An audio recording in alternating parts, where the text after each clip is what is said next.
जब से आजाद भारत हुआ तब से कानून को लेकर जिन लोगों ने देश में इमरजेंसी लगाई, जिन लोगों ने देश में संविधान का गला नोच लिया था, वो लोग आज देश का संविधान लेकर घूमते हैं और ऐसे महत्वपूर्ण बिल, सुधारा बिल आ रहा है, उसमें अपना बात रखने का भी वो अपने आप को असमर्थ महसूस करते हुए संसद में बॉयकॉट करते हैं। सर, मैं माननीय प्रधानमंत्री के नेतृत्व में और माननीय कानून मंत्री के नेतृत्व में ये जो बिल लाए बिल विधेयक को सुधारा बिल, उसका मैं पूर्णतः समर्थन करता हूं। भारत माता की जय, वंदे मातरम। हमारे गुजराती में एक कहावत है कि या भाग लो या भाग जाओ। तो जो लोग संविधान लेकर घूमते हैं और संविधान की बड़ी बड़ी बातें करते हैं, माननीय प्रधानमंत्री देश के जो सबका साथ, सबका विकास, सबका विश्वास और सबका प्रयास की बात करते हैं, और जो लोग न्याय की राह में बैठे हुए उनको न्याय दिलाने के लिए विधेयक सुधारा बिल आ रहा है, उसमें हिस्सा न लेकर बाहर जाके राजनीति करते हैं। मुझे खेद है कि ऐसे लोगों को भी देश की जनता को जानना चाहिए। सर, मैं आज इस ट्रिब्यूनल सुधार विधेयक 2026 के समर्थन में अपनी बात रखने के लिए आपने अवसर दिया, इसलिए मैं आपका आभार प्रकट करता हूं।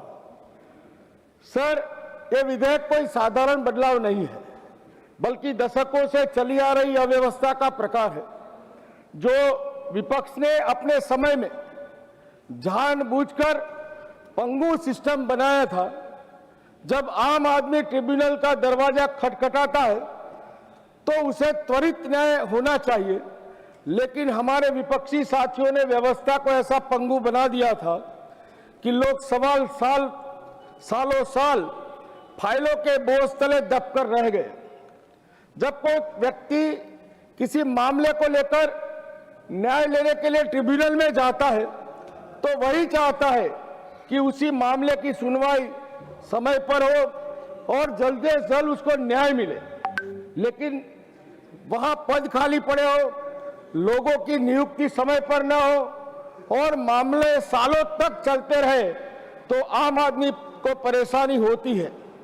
इसीलिए समय के साथ इस व्यवस्था में सुधार करना जरूरी था। माननीय प्रधानमंत्री आदरणीय नरेंद्र भाई मोदी जी के नेतृत्व में देश जब विकसित भारत का संकल्प लिए आगे बढ़ता है, तब हमारे कानून मंत्री जब आज सुधार विधेयक बिल लेके आए हैं, इसका मकसद भी यही है कि ट्रिब्यूनल ठीक तरीके से काम करे, खाली पद समय से भरे और मामले के फैसले में बेवजह देरी ना हो। सर, इस विधेयक में राष्ट्रीय ट्रिब्यूनल आयोग बनाने की बात है। यह आयोग ट्रिब्यूनलों में चयन की प्रक्रिया को देखेगा, शिकायतों की निगरानी भी करेगा और यह भी देखेगा कि ट्रिब्यूनल अपना काम ठीक से कर रहा है या नहीं कर रहा। ये बहुत जरूरी है, क्योंकि जब जिम्मेदारी तय होती है तभी काम भी ठीक तरह से होता है। पहले ट्रिब्यूनल की व्यवस्था अलग अलग मंत्रालय में बटी हुई थी। एक समय 37 केंद्रीय ट्रिब्यूनल 18 अलग अलग मंत्रालयों के अधीन काम कर रहे थे। अकेले वित्त मंत्रालय के अधीन 12 ट्रिब्यूनल थे। अब सरकार इस बिखरी हुई व्यवस्था को ठीक करना चाहती है। महोदय, हमारे विपक्ष के साथी सरकार के लगभग हर फैसले का विरोध करते हैं। मैं उनसे इतना जरूर कहना चाहता हूं कि विरोध जरूर करिए, लेकिन जहां अच्छा काम हो वहां उसे अच्छा कहने में भी कोई बुराई नहीं है। अगर ट्रिब्यूनल में पद खाली हो तो क्या उन्हें भरा नहीं जाना चाहिए? अगर लाखों मामले पड़े हो तो उनका जल्द से जल्द फैसला नहीं होना चाहिए? अगर व्यवस्था में कोई कमी हो तो उसे ठीक नहीं किया जाना चाहिए? इन सवालों का जवाब हम सब जानते हैं। आज ट्रिब्यूनल की एक बड़ी व्यवस्था खाली पदों की भी है। स्कूल में शिक्षक नहीं होंगे तो बच्चों की पढ़ाई कैसे होगी? अस्पताल में डॉक्टर नहीं होंगे तो मरीजों का इलाज कैसे होगा?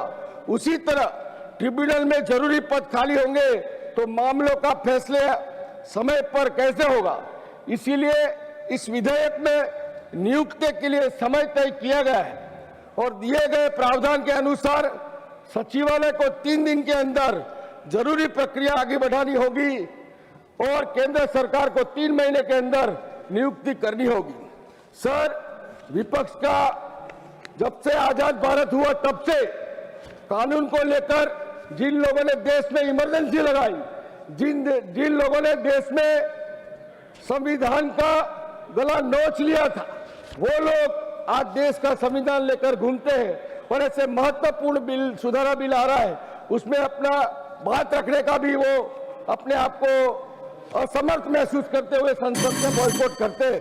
सर, मैं माननीय प्रधानमंत्री के नेतृत्व में और माननीय कानून मंत्री के नेतृत्व में ये जो बिल लाए हैं, बिल विधेयक को सुधारा बिल, उसका मैं पूर्णतः समर्थन करता हूं। भारत माता की जय, वंदे मातरम। धन्यवाद माननीय मयंक जी।